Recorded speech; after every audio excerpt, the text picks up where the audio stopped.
it's time for another upgrade. Security measures do two things. They prevent theft and tampering, and like insurance, it also provides some peace of mind. Good security uses multiple measures. We utilize a removable hitch, locking hitch pins, and an audible alarm. I took a look at our trailer for ways to prevent it from being rolled. A wheel lock or boot is an obvious solution, but unfortunately they're big, bulky, and not good for much else other than locking a wheel. So I looked for other options.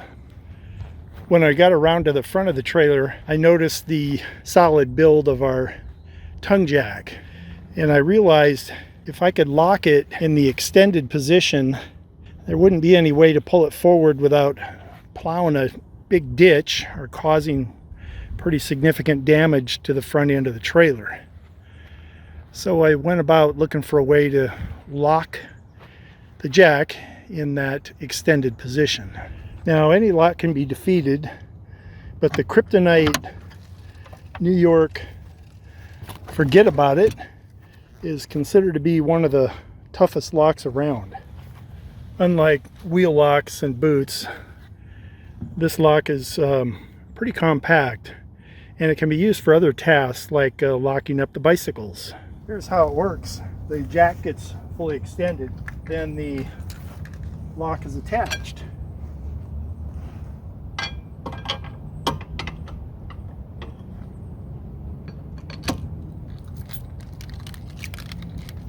That's it.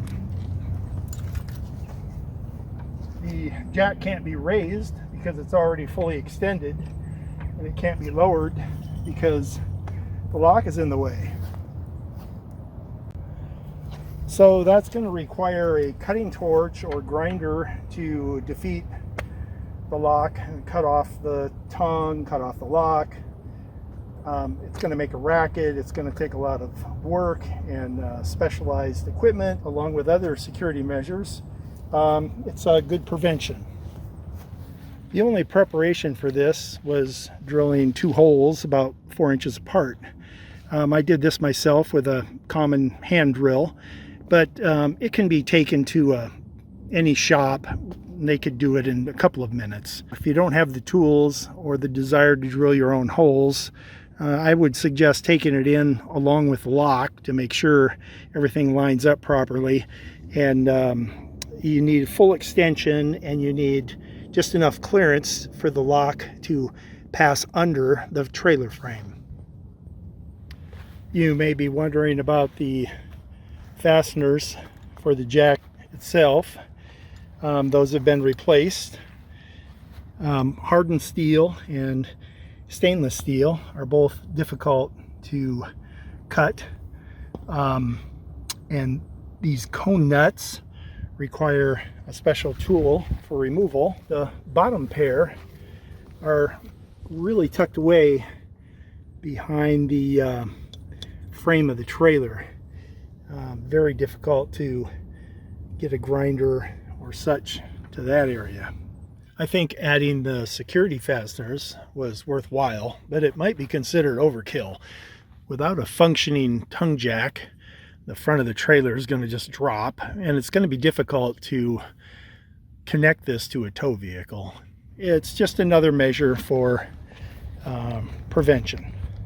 Different manufacturers use different designs for their secure fasteners. I'll provide a link in the description for at least one source. Naturally, these security measures don't replace a good insurance policy. Any lock can be defeated, but this is going to be a good deterrent. Plus, we have a couple of backups to this, and if you watch our other videos, you'll see examples of other security measures. We have discovered that our audible alarm was triggered. They climbed up on the fenders. Anyway, it was enough to trigger our audible alarm system. So that has already paid for itself, in my opinion. Most of these security measures are not expensive. They just take a little bit of effort. And I think it's well worth it over the long haul.